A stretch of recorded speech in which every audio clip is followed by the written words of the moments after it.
Welcome into another edition of the FutureSox RoundUp. My name is Elijah Evans, and I'm joined today by Dylan Barnas. Dylan is our frequent guest on the Roundup. At this point, I'm going to call him our third co-host of the Roundup.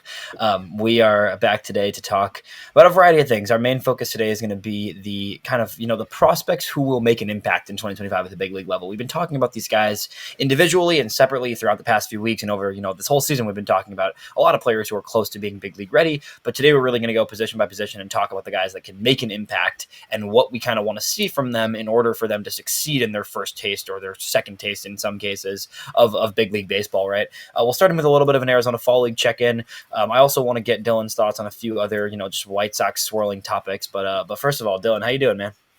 I've been doing good, man.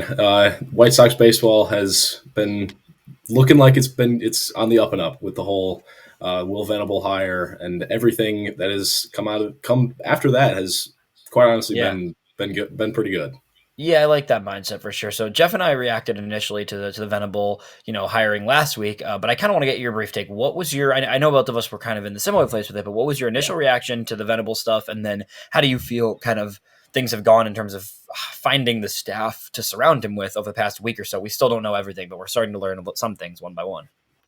I loved it. I thought that Venable was out of the initial list of like the 13 or something guys that like were released. He was like my second choice. I wanted George Lombard over him, but Venable is perfect. I am totally happy with the hire. And then for like the staff, I know it hasn't been fully released yet. It might be by the time that this gets released, but the new hitting instructor, I'm forgetting his name. I can't pull it up. He was a really good hire. I think that having the hitting version of Brian Bannister that Chris Getz has said that he wanted and that the organization has so desperately needed, I thought that was a fantastic hire. And Ryan Fuller from the Orioles to fill in there. Yeah. So we'll see what changes from the staff. I know that Grady Sizemore's back. Marcus Thames looks like he's back. Surprisingly, I thought that they would have let him go. That's kind of I was kind of surprised by that one as well. I think that they said Ethan Katz is back and Marcus Thames is back, and then Sizemore will have some sort of role. The rest of it still seems a little bit up in the air. I mean, it's interesting to see how it plays out, though. And I'm curious to see how it'll keep going because I was a little bit not most thrilled to see the Marcus Thames thing. I was kind of hoping they would go a totally different direction with the hitting staff because they're bringing in Fuller to be the director. I was like, oh, maybe they'll just get, a new flow of hitting coaches. At the same time, I think Grady being there is a good sign. I think I was perfectly content with Katz sticking around. I'm curious to see how the rest of the staff will shake out because I wouldn't be surprised to see, Sergio Santos be the bullpen coach or the assistant pitching coach potentially. I wouldn't be surprised to see kind of Grady either be one of the base coaches or just kind of the head defense coach, outfield coach, something along those lines, bench coach potentially even. I know Justin Jersley, the former Charlotte Knights manager, was with the team at the end of the year. He could definitely continue to be a base coach there or some sort of coach there. So curious to see how the rest of it lays out, but generally feeling very optimistic about a lot of the hires lately. Definitely. So we'll see. We'll see how it all goes. Obviously, there's more to be done and more to just see where things go from here. But I think it felt to me like a full search and a proper hire. And that's something we haven't gotten much of the past few years. Yeah. I said this many times to a lot of people. Like I wanted to see them do a search and find someone not from the organization that truly meets all the qualifications of a young person with new modern takes on the game, but also experience playing, right? Who can gain respect from players, but can also bring that new, slightly more modern approach to the game. And I do think the White Sox got that with Venable. I think he's a Princeton guy. Definitely seems like he is someone who's going to value analytics more than a lot of the previous staffs have. I don't need it to be like the most, we don't need to be the Rays, right? But like at the same time, like let's get this team into the modern era. Let's get someone who can connect with a young core of players. And I think they did that. Yeah. And even like the whole reworking of the research and development team, that 100%. Is something that has been needed for decades now. Like it's not even like, oh, we're like going to be one of the more analytically savvy teams. No, we just need to get like with this millennia. Like the Rays probably had this exact same R&D team in like 2008. So it's just continuing to get smarter people. And if Jerry Reinsdorf is the smartest guy in the room, then that's a bad thing. So just continue to surround people, continue to surround the team with people who are smarter than him, and just get smart people. That's really all you can do. I like that take. I think that's the right outlook for sure. Shifting gears to the prospect side a little bit because that's what we're here for, of course. The Arizona Fall League, we are I think about what a week and a half left now. I think it's next weekend is the playoffs for the Fall League, so we're coming down to an end here for affiliated, somewhat affiliated baseball here at the end of the season, and then we're going to have a few months without anything. With that said, a lot of the White Sox players are either no longer in Arizona or they're kind of rounding out their Fall League season, right? Sometimes the Fall League is not necessarily for guys to play a full month straight of games, right? It's you get some reps, you do some things well, you figure some things out. Colson Montgomery, it seems like I don't think we have official word, but it does seem like his time in the Arizona Fall League is done for the year. He played in 11 games. He hasn't played in a week or so at this point. 11 games for him, finishes with an 1167 OPS, an on-base percentage over 500 as he walked 10 times in 11 games, in addition to 10 hits as well, 3 home runs, 2 doubles. Colson looked really good. He looked like the guy that we all hope he can be. He looked like the player that he needs to be to get a spot out of camp or, sooner than later out of camp, right? 11 games is not a lot of sample, but considering his last month in Charlotte, where he had a really strong September before the end of the season, carries it over into Arizona, looks like the way he does right now. Great to see just where Colson is at right now heading into 2025. 100%. I think that he should win the starting shortstop job. I was in the camp of let him stay down all this year. It doesn't matter how good he was doing. I wanted him to stay down in AAA the entire year, just continue to get reps under his belt, because coming into this year, we hadn't seen him play a full season. So I was concerned about just his body holding up and just how he would react to a full season of baseball, because he hadn't played more than like 80, 90 games. But then, this season happened and he took it on the chin. Like he's a true baseball player. So I think that having that struggle kind of helped him in the long run. And he said that himself. But you said it right there. September and these 11 games in the Fall League, I think that those were the Colson Montgomery that I think we're going to get in maybe not like in 1100 OPS, obviously, but that's the Colson Montgomery I expect to see in Chicago pretty early on in 2025, if not just straight away out of spring training. Yeah, no, I hear you, man. I agree. I think he's got a shot. I think we'll talk about that later in terms of guys who are going to make an impact, and obviously he's on that list of guys that's going to make an impact. But it's about when for him, but not necessarily if. Right? I think he will be up next year. I don't want it to be rushed, but also if he looks like this in spring training, then I think that's you can give him a shot there, and you can give him a chance. Mm-hmm. And if he's you're going to have a lot of young guys on the roster, it's not really one more is not really going to make a difference. But at the same time, like this is one of your top guys. He had a rough season. Let's not rush him. Be patient. See where he's at. If he proves it and he's just by far and away the best shortstop in camp, great. And if not, like, okay, that's cool too. I'm fine with him being in Charlotte for a little bit longer, finding his groove there. The whole shortstop third base thing going to be interesting. I mean, he played third almost all Arizona Fall League, so very curious to see where he kind of winds up. If he's in competition with Ramos for a third base job, what does that mean for the shortstop position? Is Brooks Baldwin going to get the first crack at the shortstop spot? So very curious to see, and we'll talk about that more later. But a really solid performance in the Fall League for Colson, even though it was a somewhat limited sample size. Great to see him succeed there. Tim Elko, Eric Adler are gone as well. They are playing in the Premier 12 Team USA tournament, which is pretty cool. Awesome to see them get some, kind of really unique experience there. But they're done in the Fall League too. So the White Sox are down to only a few guys left in the Arizona Fall League. Not a ton of guys still playing there. One of them, though, is Grant Taylor. Grant Taylor is going to be part of the Fall Stars game as well, which is like the All-Star game for the Arizona Fall League tomorrow. Taylor, his results are not great, right? I'm not gonna sugarcoat it, right? He's had a rough fall, generally speaking, in terms of like pure numbers, right? Like he has given up a lot of runs. He's definitely given up a lot of hits. The walk numbers are a bit higher than you'd like. It's not what you would love to see from him. With that said, the stuff is apparent. And more than anything, getting Taylor any amount of innings this fall is a huge win because now he can have a full – he's not going to be building up this offseason. This offseason, he can actually go at a full-on offseason and really attack things and get to the point he needs to be at to make an entire season of healthy ball in 2025. Yeah, I was never really looking for results out of Taylor. I was looking for him to just come back and look similar to what he was in the June stint that he had with Canny. And he looks similar, if not better than that. I know that he like the changeup that he added that wasn't there in June, whenever that was, and now he's throwing it like pretty consistently, and it's a pretty good pitch. Yeah. But like you said, the whole not having to like he can go into the offseason and just treat it like normal. Like he's been ramping up for the past 2 months for this, and now he can sort of decelerate and just take it like he normally would, like he would be healthy. And I think that there's definitely a difference in the level of competition that he's facing too, because it's low A straight to AFL where you're facing guys like top 100 guys, and then the 26-year-old career Right. AAA guy. So, and it's a big difference from the 19-year-old college or high school draftee.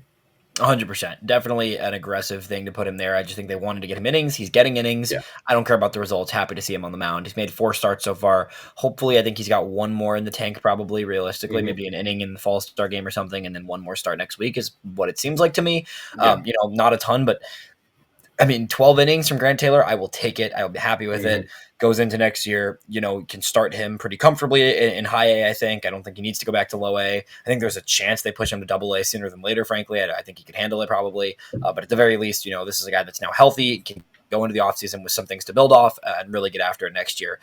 We got to give some props to Michael Turner, too. Michael Turner is, he had a rough season, and I think he kind of fell off some people's radar in terms of, was kind of in 2023, he was kind of like, oh, this guy could be the second best catcher in the system. Last year had a rough year for sure. Defensively was still struggling. He has an injury he was battling through. When I interviewed him 2 months ago, he was like, yeah, he had a hand problem that was bothering him the whole first half of the season. Definitely seemed like it was affecting his ability to swing at his best, too. But in the fall league, 11 starts for Turner, or 11 games played for Turner, obviously in a platoon situation, but 5 walks to 5 strikeouts compared to this season where he had struck out a lot. That's great to see the discipline ticking up. He's been patient, 950 OPS, 450 on base percentage. Not a ton of power, but some consistent contact, pretty good plate approach, not whiffing a ton. Good to see where Turner's at, because I do still think that he could be a potential backup catcher in the future. Yeah, you mentioned it right there. He has a lot of bat to ball skills. It's never going to be a ton of power, but he's a good defensive catcher, and with a hand injury for a catcher, I mean that's a pretty big part of your game for a catcher. But yeah, he was great in 2023. I think he had like a 140 WRC plus, something crazy like that.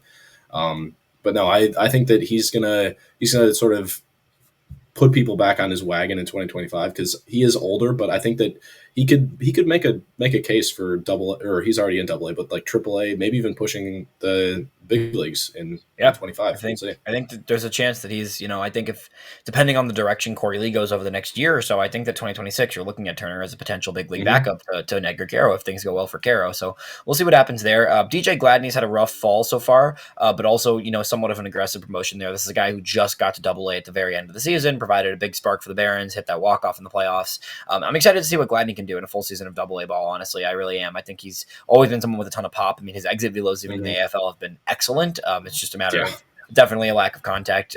He needs to have more consistent contact and a little bit more discipline at the plate as well. But a guy that has a ton of power, so I'm looking forward to watching another season of him in Birmingham.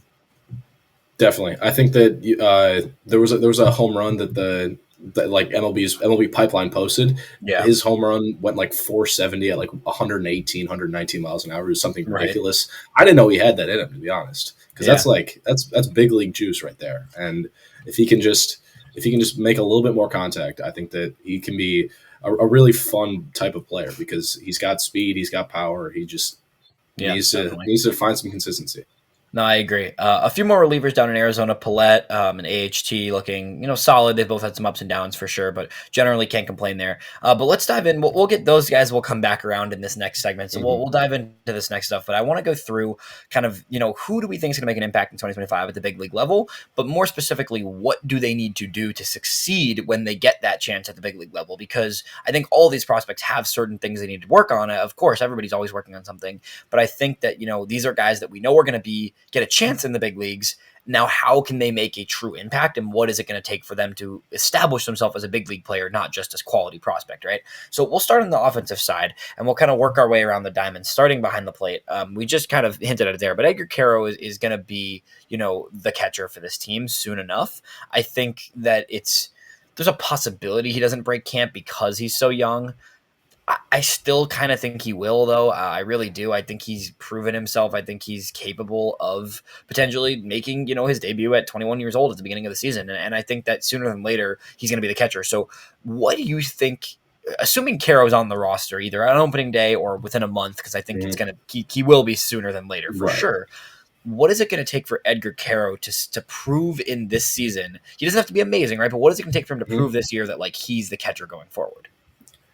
we saw him struggle a little bit after he got traded over here, and he was battling an injury, didn't have like the best second half, and fans were kind of mad. But in 2024, he hit for a whole bunch more power, and I think if he can just replicate some of that, he doesn't need to be a 30, 40 homer bat from a catcher. You don't need that. But if he can be 15, 20, maybe 25 if we're really pushing it. Right. If he can just find the consistent launch angle where, I mean, he hits the ball hard, but it's just never, I don't want to say never, but he struggles to elevate the ball sometimes. But if he can do that and just continue to be a pitcher's best friend, because all the pitchers in Double A seem to love throwing to him this year. I mean, we got reviews from everybody who was down there and then came up, like Bush, Iriarte, Thorpe, Ader. Yep. I mean, all those guys seem to love throwing to him. Yeah, 100%. I think more than anything, it's like if he can show significant growth continually behind the plate, like if he can look like a very steady, consistent catcher, and he can be kind of that young catcher that works with these pitchers and looks comfortable defensively, that's going to be the biggest sign. And then offensively, if he can just be himself, just stay within himself, right? Like the power is nice. Mm-hmm. Obviously, it was great to see him get tick up this year, but if he can have those really good at bats, he doesn't strike out a ton, right? He's 70 strikeouts across almost 100 games this year. He had 76 strikeouts the year before. Like he doesn't strike out a lot. He gets on base at a good clip, right? He's been above this season his on base percentage actually went down in terms of the amount he was walking, and he was still got a 366 on base percentage, right? So this is a guy that gets on base. If he can just have good at bats, get on base consistently, flash a little power, and be a solid catcher, I think it's going to become very clear to a lot of people quickly that he's the catcher of the future in Chicago. And it's just going to come from, sophisticated, good at bats. We don't have enough hitters that are having good at bats. And last year it was so apparent that there wasn't, enough in the lineup of just quality at bats. And Caro's a guy that has, no matter what, even when his power was down last year, when his power was up this year, he puts together good at bats. That's who he is as a hitter. And that's what he makes his money on. And that's, that's something where, like, if we can see that early and often, we're going to feel really confident about the fact that he can be, the catcher moving forward. So I think Caro is one of the top guys in terms of like who's actually going to make an impact. And I think that I'm just excited to see what he can do when he gets to Chicago. Yeah, I mean, we've sort of been touting him as a catcher of the future since the day he got traded. Right. So to be able to finally see the day where it's like, okay, here it is, kid. That's going to be awesome because he's a switch hitting catcher with good pop and can work an at bat. Like that doesn't come around every day. Right. So I think that if he debuts at 21, great. If it takes until May, fine. I don't care. As long as he's up and with the team for the majority of the year. That's all I care about. Completely agree with you. I think this is the catcher that we want to see, and I think he's going to make a pretty big impact in 2025, if not one of the biggest of, I think probably the biggest of anybody we might talk about today. So moving past him, first base, Tim Elko is it's an interesting dynamic. I think it's going to be really fascinating to see what decisions are made in terms of Gavin Sheets and Andrew Vaughn this offseason. I would be comfortable non-tendering both of them at this point. I think Sheets is definitely more likely to be a non-tender. Vaughn, I'm not sure they're going to want to part from. I think they'll try to either trade him or just keep him and see if he can grow in another direction. Either way, Tim Elko needs some at-bats, right? Like, I don't think – I'm still have a hard time buying into the Tim Elko profile, but he also keeps proving me wrong, and he was good in Arizona. He's going to go play in this Team USA tournament. Like, the dude just finds a way to keep hitting. If he can keep that strikeout rate down – Tim Elko could be a hitter. I just think what it comes down to at the end of the day is like he's got to have less whiff and a little more patience at the plate. And there's a chance he could develop into at least a platoon hitter, right? Yeah. I mean, with the type of power bat that Tim Elko is, at a certain point, I don't want to say you don't care about strikeouts because obviously strikeouts are the worst at bat for a hitter. But you are allowed to swing and miss a little bit more than, like, say, an Andrew Vaughn would, because Vaughn isn't going to hit balls 115 miles an hour consistently like Elko can and has. Yeah. But there's a level where it gets to be too extreme, and Elko is kind of towing that line, and it's especially in the minors, it's a completely different atmosphere than the MLB because pitchers just tick up and stuff, and you're facing guys that have attacked hitters like you for a decade, and they know exactly what to do to get you out. And it's not just like some 25-year-old going out there and throwing just to throw. So just get consistency and cut down on the whiffs, and then Yeah. maybe. But I mean, I love Elko. I just don't think that he's. I don't want to say ready, but I don't think he breaks camp with the team if, like you said, if one of them stays on the team. But I think Yeah. Sheets probably gets non-tendered and Vaughn probably gets traded. If I had to guess. Yeah, I sort of think they're gonna hold Vaughn just because I think the value there is so like what are you getting from him at this point on the market? And Yeah. it's like maybe he takes another step. I don't know how I feel about that one. I think either way that Elko though deserves some innings, whether it's at first base or DH, and that he just should be, a guy that at least gets a shot because at his age and the point in his career, like if it's not gonna happen, it's not gonna happen, right? So Right. let's see it, right, at some point. So I'm looking forward to seeing what he can do. I'm not sure it's going to be a super high impact guy necessarily, but I do think that there's a world where he's a solid hitter if he can reduce the amount he's whiffing. So we'll see what happens there. Continuing on the Mm-hmm. infield, we've got a few guys, of course. We started with Colson, and we can go back to Colson before we jump into some of the other guys. But like, what is a successful rookie season do you look like for Colson Montgomery? Let's say that I want to take a different angle on this one because let's say that he makes the team either out of camp or pretty quickly in May, maybe, right? Plays around 120 games or so if he's healthy at the big league level. What does success look like in those games to you? I would say just be an average hitter and don't strike out too much. Like I know that that's not like a high expectation for him, but that's really all I want to see. Like be 750 OPS, strikeout rate 25 25 or under. And Yeah, then just I mean his walk rate has always been good just because he puts up a good at bat. But if he can push the strikeouts down and hit for the power that we all know he can, because I mean he's beefed up over the past like year and a half. You look at where yeah, he was in 2021 to now, it's like there's another Colson Montgomery inside him. Like yeah, it's 100%. ridiculous. But Yeah, and like the power, like you said, the power, right? Like even in a season where he really he struggled a lot of this season, he still had 40 what is it, 42 extra base hits, right? So like yeah, the guy was still, 18 homers, 21 doubles, like he was still impacting the ball even in a year where he was really struggling for much of the season to find his footing and to have more consistent at bats, right? So like for me it's like if we can, I don't even need 750. If we can get the low 700s OPS out of Colson, if he can do what he did at AAA, but a little bit better, show any improvement from there at the big league level, I'm okay with that. I would like, again, the strikeout rate yeah, coming down is what we need. Of course, I think you want to see him reduce the strikeouts. You want to see him find more comfort in his at bats and not be and do what he's done in the AFL so far, which is the best version of Colson Montgomery is the patient one. And we saw yeah, that in 2022 and 2023. This year it got away from him a little. He was adjusting. He was at a higher level, right? Like, let's see the patient version of him with some level of power output, right? Give me 15 homers as a rookie, 10 to 15 homers as a rookie, a good amount of doubles. And also what I want to see for him to establish himself this season is where is he playing? And mhm, wherever he's playing, let's see some defensive growth and let's see a consistent defensive player because it has been up and down at shortstop. It hasn't been great. I mhm, don't think it's terrible, but it definitely hasn't been great, all things considered, at shortstop. So it's like where do you go from there, to ensure that he can have a defensive home and look like a quality defender, whether it's a short or a third? So I want to see him find that home defensively, and I want to see patient at bats with a lot less swing and miss than we saw this past year. Really. yeah. That's pretty much my thoughts on him because Yeah, we all know the type of player Colson Montgomery is and the type of player that he can become because I mean he's gotten the Corey Seager comp since he was in high school.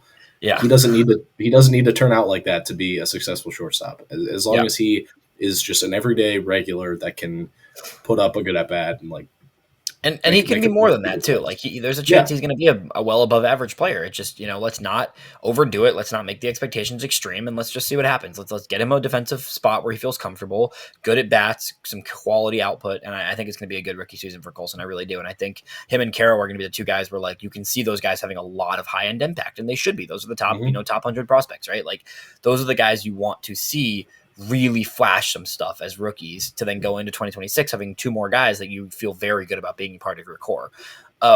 Beyond that, Brian Ramos is the next one, and Ramos kind of almost depends on Colson a little bit in terms of the defensive stuff. I think Ramos is Yeah. like I think he's the favorite right now to play third base, but you've also got Miguel Vargas potentially playing third, and then you've got Colson maybe shifting to third. So does Ramos shift back to second for a little bit? I don't know exactly what is going to happen with Ramos. What I do know is that Ramos had some really good runs last year. The big leagues numbers don't show it at all, but he showed enough to me last year that makes me think he's a big league player. We just need to see it in a larger sample size and see a little more of the impact start to come through, because I think Ramos can be a big leaguer. I just want to see consistent contact from him this year. I think that's the biggest thing. I want to see him making contact regularly and showing that his hit tool can be, more of a 50-55 than what it was this past year, which is more like a 40 type of hit tool, right? Yeah. So like, I want to see that hit tool be a little bit more consistent, show the power. If you're going to play third, I think he's great at third. I think if he has to get forced to play second, then okay, let's see him develop at second, right? Wherever it is defensively,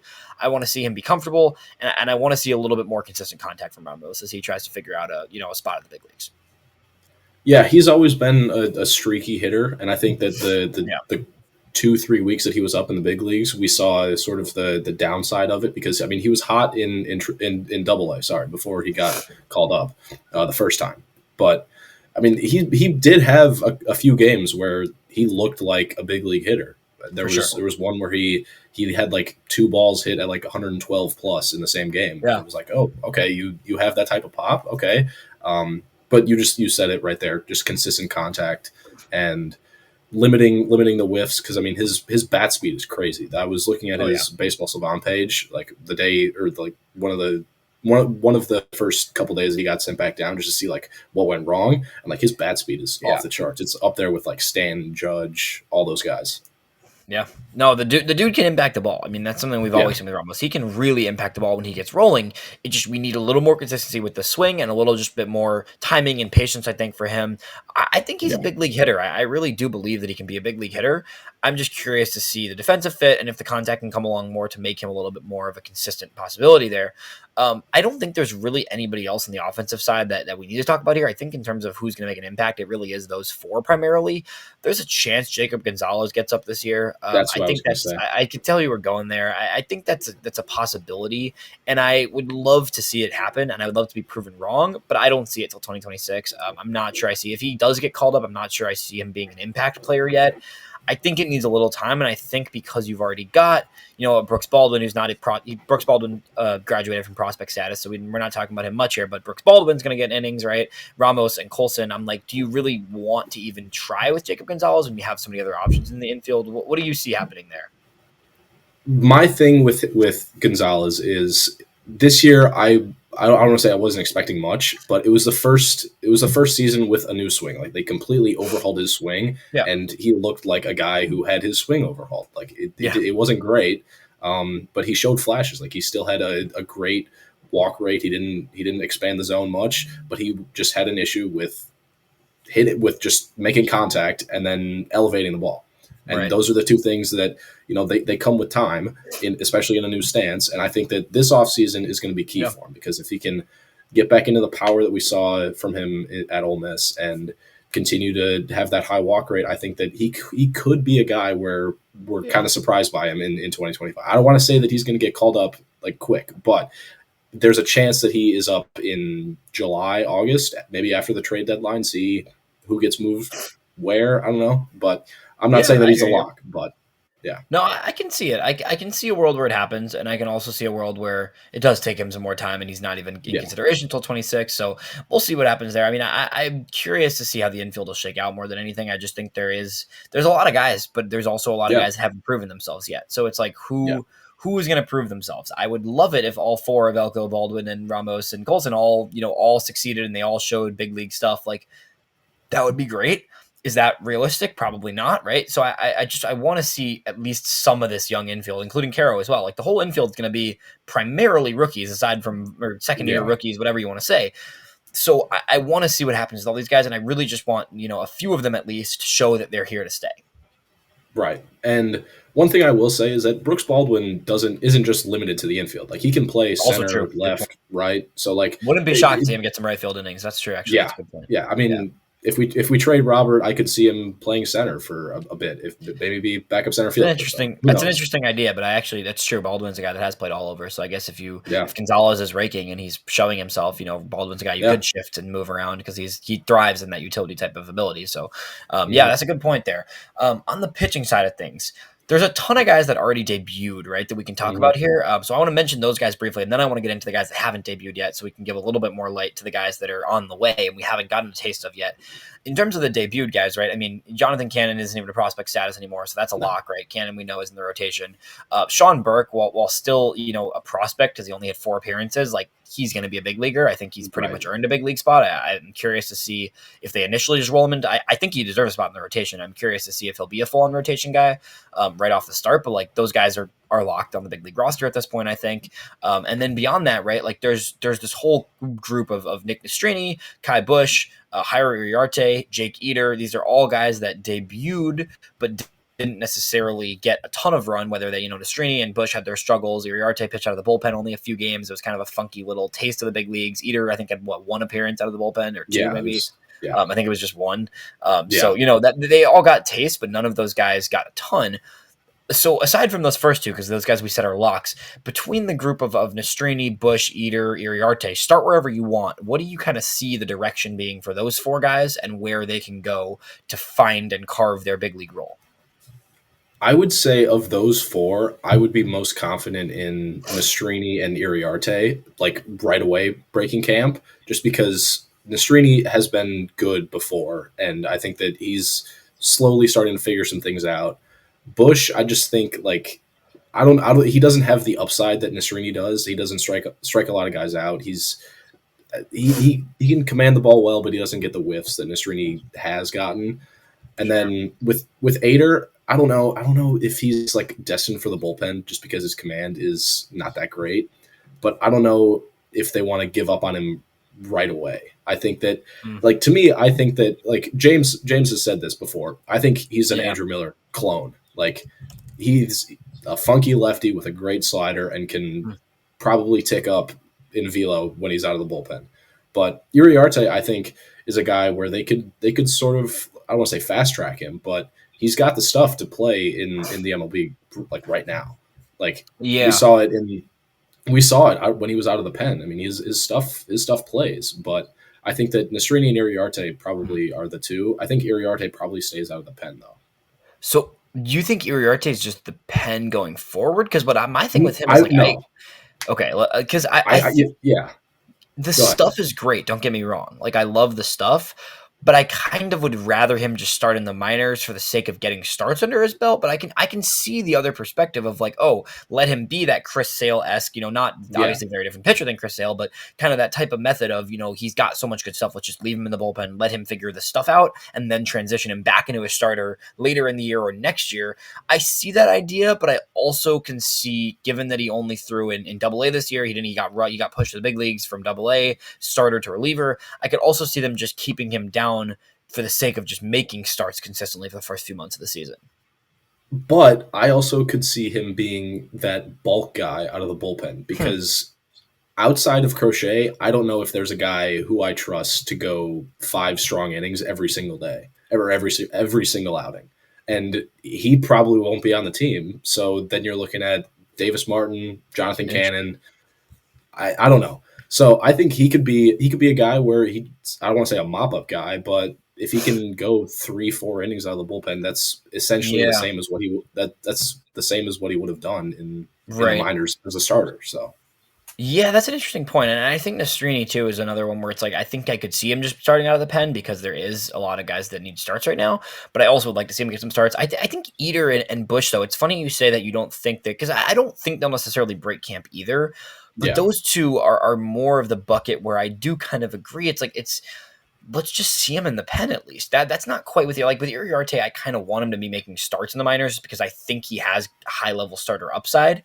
With Bush and Eater, I'm not sure anymore that I see them as long-term legit starters, in which case I'd kind of rather them just get that big league experience out of the bullpen. So I can see it going either way with any of these 4, frankly. I really think it'll come down to camp and how these guys perform because I think any of the 4 of them could be deemed ready for a big league role, but I'm not sure none of them have really proven they're ready for it quite yet, right? So the stuff is good around the board. And I think with Nastrini, Eater, and Bush, it's like they're older. Those guys are 24 to 25, 26 range, right? Like at some point, you just got to see it. And if it's not coming together as a starter, you just got to see it out of the bullpen. Yeah. And the difference for me between Bush and Ader is Ader's stuff is simply better because he throws harder. Bush is like 91, 93. Yeah, Bush was getting up to 93, 94 range when he was up in the big points. But yeah. But Ader out of the pen can probably ramp up to 97, 98. Right. So no, he could. That's sort of my thing. And like his slider or slur, whatever he calls it, it's probably the best pitch out of any pitch that the two of them throw. So he's got the stuff to be just a simple fastball slider lefty reliever. So right. So that'll be interesting to see. I think all of them can do stuff. I think with Ader, it's more of the command, right? I think with same thing with Nastrini, right? With Erie, I mean with all of them, frankly. But I think and then with Bush, it's like finding a way to miss some more bats, right? Like so I think there's adjustments to be made all around, but I do think all of them will be big leaguers at some point in 2025 throughout the season for large chunks of the season, right? It's just a matter of how the four of them are going to be used, whether it starts or relieving for all of them. And then from there, like, what does the stuff look like? Can they throw enough strikes? Can they be consistent enough to be, serious big league pieces you can factor into the next few years? So curious to see with those guys. In terms of the guys that have not debuted, though, on the starting side, we hit on a lot of these guys, but Mason Adams is the next one. That's a pretty, obvious guy, right? Like Mason Adams will debut in 2025. I think he is a very clear starter profile. I think that he could shift to a pen roll if needed, but compared to all these guys with the way he's commanded, over the past 2 seasons, right? Like he deserves a crack at a rotation spot because the command is so strong. He's been able to go deep in starts consistently his entire past 2 seasons, right? Like he churns innings, he throws strikes, he attacks the zone, he works 5 different pitches. Like that's the guy you want to be a starter if things work out for him. When do you think Adams could get a crack at the rotation? And what do you think he really needs to do to kind of get himself cemented in the rotation going forward, potentially? I'm going to be bold here. I think he makes it out of spring training. I think that he has a really good spring, and I think the organization just like can't deny it any longer. I think that with the I don't want to say the struggles of the other starters, but I doubt Crochet is going to be there for spring training. We're looking like he might not even make it to the end of the year. Who's going to fill that 5th spot? I mean, let me pull up the depth chart right now. You got Davis Martin, Sean Burke, Jonathan Cannon, Drew Thorpe, and then veteran Crochet, right? We're assuming Crochet's traded or a veteran signed. That's the thing. I still lean that in a Crochet trade scenario, they sign a veteran starter, in which case Adams doesn't crack it because of that. But if they don't sign someone, I can see the logic there. I think, maybe they go with a Bush or a Nastrini because they've already been in the 40-man, right? And they've already been in the big leagues, right? So they maybe want to lean that way.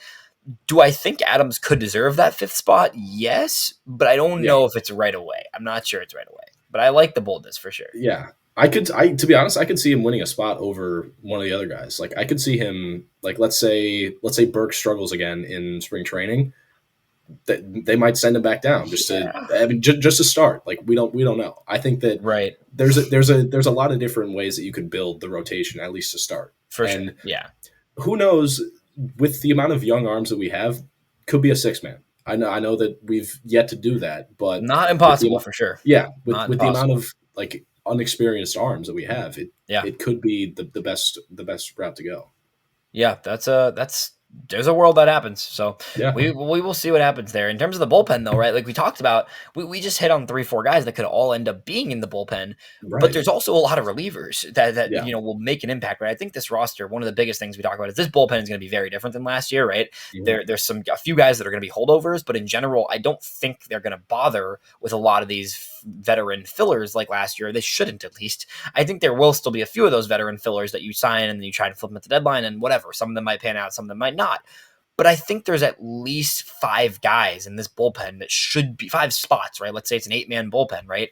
There should be at least 5 spots that are young guys because I don't see why there wouldn't be. And there's a lot of guys there, right? Fraser Ellered and Prelander Baroa were excellent in the last month or 2 of the season last year, have proven that they deserve to get a bullpen spot. Jordan Leisure was battling injuries all of last year, the entire second half of last year. I still think that Leisure's going to go into camp with the ability to earn a bullpen spot pretty quickly. And then there's a bunch of guys after that. We met Yeah. Anthony Hoopy Tuanatoa is in the the fall league right now. He's been shoving. Eric Adler is playing for Team USA. He was shoving in the fall league. Peyton Pallette, after a ridiculously good season, once he transitioned into a reliever, still a little bit away probably compared to some of these guys, but knocking on the door. Addison Coffey and Trey Mago are this duo in Charlotte they were great all season in Charlotte, and both of them have kind of done everything they need to prove themselves in the minors, right? That's 6 guys I just mentioned there off the bat already that have a real chance to get a bullpen spot.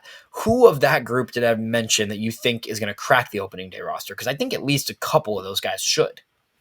I think Mago for sure, just because lefty, you always need more lefties out of the bullpen. And I mean, he's a guy that quite honestly earned the spot last year. I don't know why they didn't give it to him. I mean, I guess lost season, don't want to waste any service time on him, but he's probably going to be on the team. I mean, just looking at Fangraphs projections, you got Eric Adler is projected for 22 innings. Addison Coffey is projected for 34. AHT is 38. Like, there's a lot of guys that are projected for a lot of innings, but 100%. I would say Coffey and Mago are my 2 guys that should be no doubt. Yeah, it's just hard because they're so they don't come with as much pedigree, and I think they both were. I'm like part of me is like, if they weren't getting called up last year, why are they when are they actually going to get called up? But it's like they're due, right? I think they're ready. I think they're prepared. I think you could put AHT in the same category as those guys. Honestly, I think he's done just about all he needs to do. I know he hasn't been perfect, and he had some struggles in Charlotte when he got promoted there, but I think he's done. There's not much more for him to show in the minor leagues, right? I think a lot of these guys are in that boat. I think Adler has done almost all he needs to do. I just think with him, it's like with Adler and Pallette, it's like you can still justify putting them in Charlotte for a while because neither of them have been to Charlotte yet. So I think it's like, okay, those guys can be. You don't need to push those guys just yet. They both started in Winston, got to Birmingham. You can give them a little more time. You don't need to rush those guys into being big league pieces quite yet. I think Coffey's a guy that could really start to prove himself. I think his stuff is good enough where he could really develop as a mid inning reliever. I think, like you said with Mago, being a lefty, being a little bit of a soft toss command guy, right? Like, he can get you early innings. I think he's the lefty you go to in the 6th inning if you got a lefty heavy lineup and you feel pretty good about it in the 6th, 7th inning, right? And then I think AHT is someone who has a little bit more upside probably than both those guys. I think he could be a little bit more of a 7th, 8th inning guy if things go well for him. But I do think all 3 of those guys should be with the big league team this season at some point. I just don't know how many spots they have for those guys off the bat, just because of always going to have some veteran relievers. You've got Baroa, you've got Ellard, you've got Leisure. So I'm curious to see who cracks the roster, but I think at least 2 of that group that we've been talking about should be on the opening day roster, hopefully. Yeah, and I think that Pallette probably, if there was let's say Coffey and Mago make it, I think Pallette is the next one up, just because I think his stuff is just it's just ridiculous, and I think that they want to sort of, I don't know, I think that there's a chance that they try and push him back into a starter spot. I don't think that that's what they're going to do, but I think that there's a chance. There's a chance for sure. Yeah, but I think that they just run with the success as a reliever. And I think that just helps him skyrocket because the stuff is obviously there, and it's just more like an off season of training like a reliever. I don't know what that would entail other than training like a starter, but it's different mindset, I guess. But yeah, I think Pallette is probably the next one up, just purely because of upside. Yeah, I think I could see it for sure. I can see all these guys debuting, and I think they'd all make a pretty good impact potentially. And Pallette's a guy. Pallette and Adler actually both are guys that could be back end guys if things go well for them as they continue to develop. So it's gonna be crowded in getting a relief spot, right? I mean, they claimed Penn Murphy off waivers recently, which we both kind of like that pickup actually. Ron Marinaccio is someone they picked up at the end of last season off waivers as well. So there's gonna be a lot of competition for bullpen spots, but I like that. Let's bring the competition. I mean, Gus Varland's still around. He looked decent. There's some guys. Jesse Schultens will be coming off of surgery, right? There's Jared Schuster still going to be in the mix. There's going to be a really interesting bullpen mix, but I think a lot of these guys have a case for big league innings. The last guy to talk about in the pitching side, and then we'll kind of just wrap it here.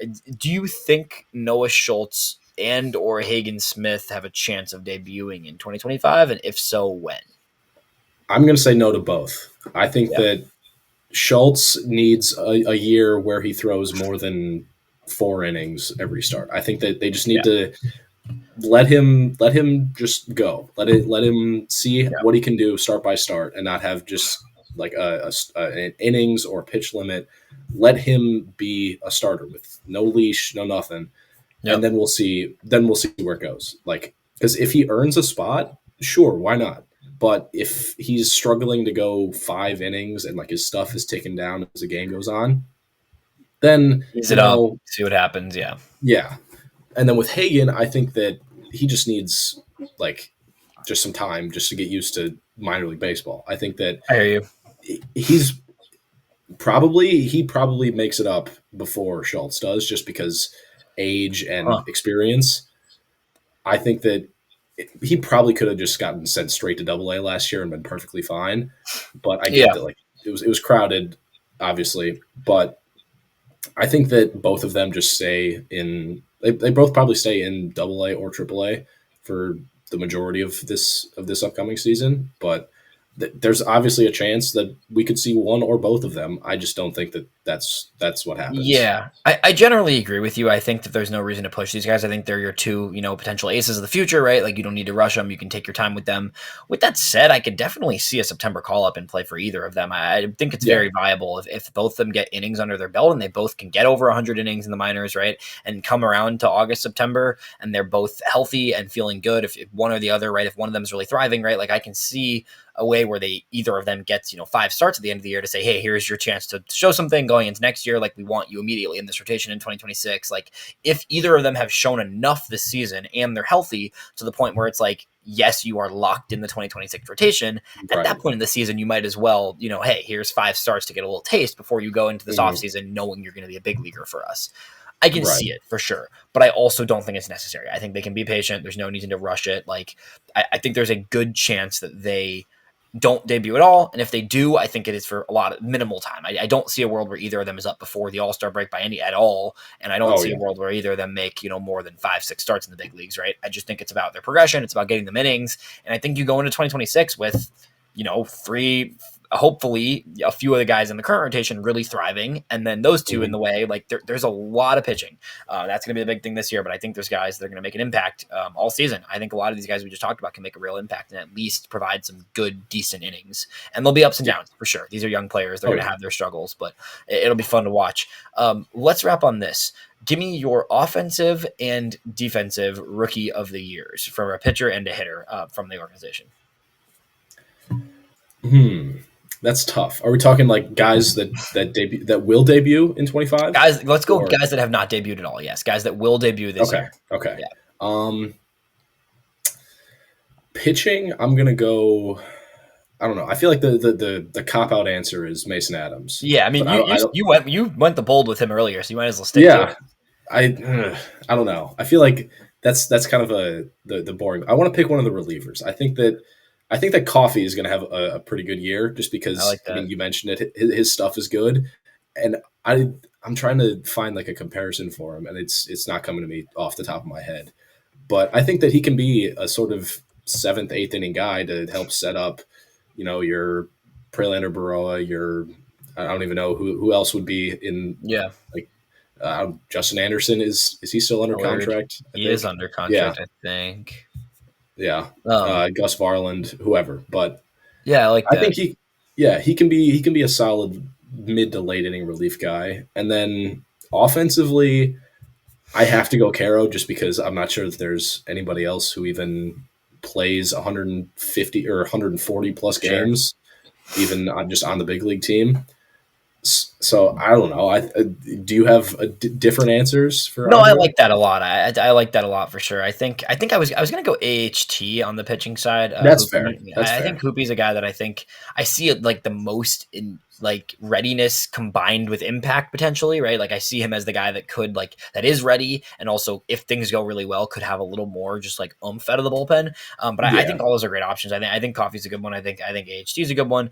I think Mason Adams is the obvious answer of guys that haven't debuted. We talked about all these guys that already have debuted, but I think Adams of the non-debut guys is could be a legit starter if things go well for him.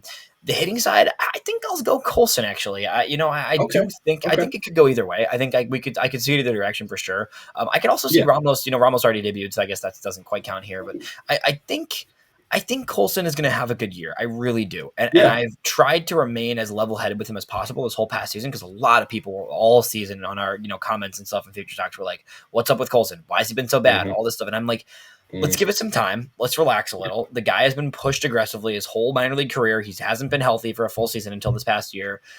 Like, I just want to see it, and I want to see the signs of what I think Colson can be. I think he puts up a good rookie season. I really do. I think I don't even think he breaks camp, but my prediction for him is that he plays 100 games or so, a little over that with the big league club. I think he hits 15 home runs, and I think he walks a good amount and gets on base at a pretty good track. And we're looking at him like, hey, this is not a superstar yet, but this is a guy that's going to be a above average, very regular, starting player for us moving forward. And if he does that this year, that'll, regain a lot of people's excitement around him, I think. Yeah, and the thing that I'm sort of like thinking about with all this is the PPI pick, where if they're on the team to start the year, or it's like I think it's like 2 weeks after opening day, you get the extra pick at the end of the first round.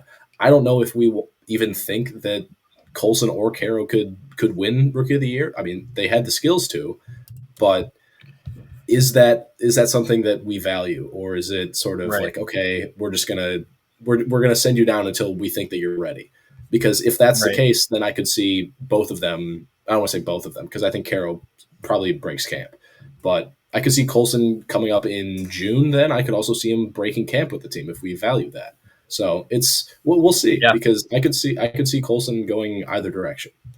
Yeah, I can see it either way, but I do. I think I'm gonna take him though. I really do think both him and Caro will show some good signs, but I think there's a chance that he really flashes everything that we hope he can be one day. So we will see what happens. But this was a great way to preview it with you. It's always good having you on, and we'll be back throughout the offseason. We'll do some more stuff. I'm started opening the WordPress today for yesterday for my Garrett Crochet mock trades. So I've got 7 mock trades cooking right now for just baseball, and I'll be breaking those down with Jeff on the podcast in a week or two here. But until next time, we'll be back, Dylan. Appreciate you joining us, and that'll do it for the FutureSox Roundup. Of course. Thank you for having me.